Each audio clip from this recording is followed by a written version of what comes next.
Let's deal with each one of these topics one by one. The first thing we can say is that both of these candidates accuse the other of not providing details. And I think Romney provides a bit more than Obama, but they really aren't very prone to give you details because they think that that will expose them to an attack. So on the jobs issue, Obama says that he wants economic patriotism, which I guess he means taxing the rich in order to give the money to create middle-class jobs, government stimulus.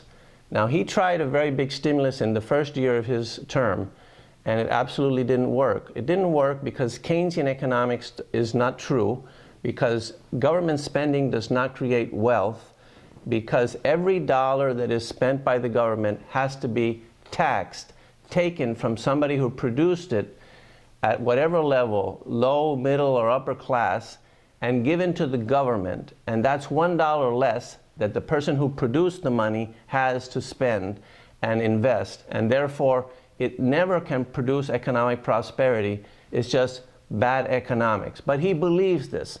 So when there's an emergency, like he said in the beginning of his term, he had to do a lot of spending, right? Because he thinks that all this spending will create wealth and prosperity. But it doesn't. So essentially, we have a man in office who doesn't understand economics and thinks that you can create wealth by spending. And of course, it has the disastrous consequences of a very low growth economy, which is what we have now, and it'll get even worse if he gets 4 more years. Now, Romney, on the other hand, has a better approach to jobs. He thinks that reducing taxes will leave more money in the hands of the people that invest and produce, and therefore they will hire more people, and therefore there will be more jobs and there'll be more economic growth, and that's his solution. However, he's not completely consistent on this, and it won't work if you do not reduce the spending, because spending is the big issue. Let's examine this again.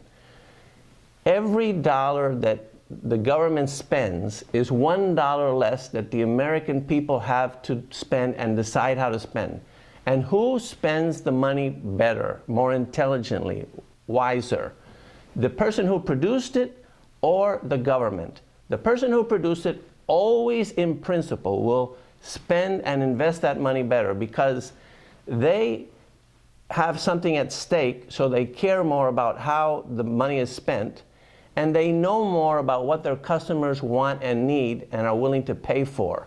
So they are in the position of making the right decisions, whereas the government bureaucrat cannot know, and no matter how good-hearted or whether he's an angel or not, he will not be able to make the right decisions. So in principle, government spending is always less efficient.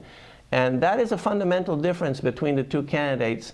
President Obama tends to think that the government can do it better, and Romney thinks that the individual who produced it can do it better or can spend it better, as he's been able to realize through his years in private enterprise. So that's a fundamental difference. Now, regarding the debt,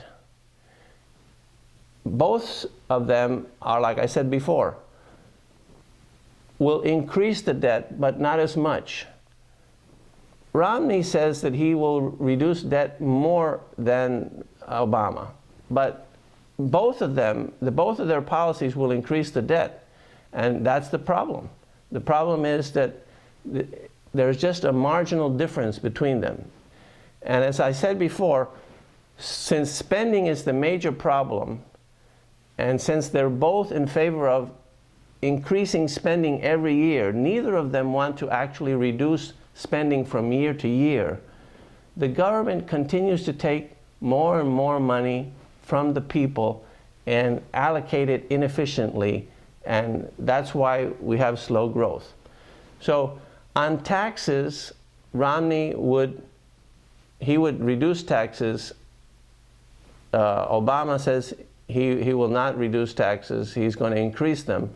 And so there's a fundamental difference. But remember that if we increase spending, even though we reduce the taxes, it's not going to work, because ultimately you have to pay for everything that you spent. And so ultimately you have to pay more taxes. So it really doesn't work unless you reduce the spending.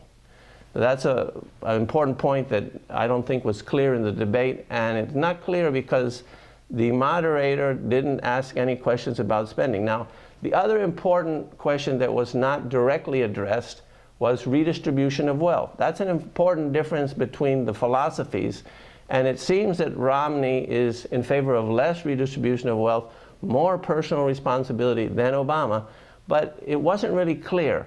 And this is why I say it's not clear. Romney quotes the Declaration of Independence, and he talks about the pursuit of happiness. He interprets the pursuit of happiness as being the right of all people to be happy. So he thinks the government has to help the disadvantaged people to be happy. That has nothing to do with the pursuit of happiness. The Declaration of Independence is very clear. It says the pursuit. You have the right to pursue happiness. You are not guaranteed the right to be happy. And all of this redistribution of wealth comes from misinterpretations like that.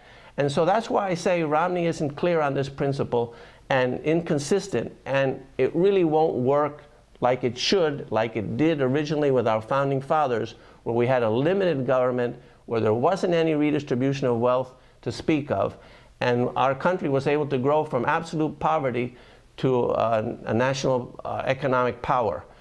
So on balance, I would say Romney won this debate. That was the consensus. And I think that one of the things that he should have asked that he didn't ask is, okay, President Obama, if you think all these ideas that you're proposing now are so good, why didn't you implement them in the first 2 years where you had control of the Congress, you had the House of Representatives, you had the Senate, you had yourself? You didn't implement these, and to the extent that you did, we got a very bad economy. So actually, Obama has a very hard case to make because the facts are against him. Thanks a lot for watching.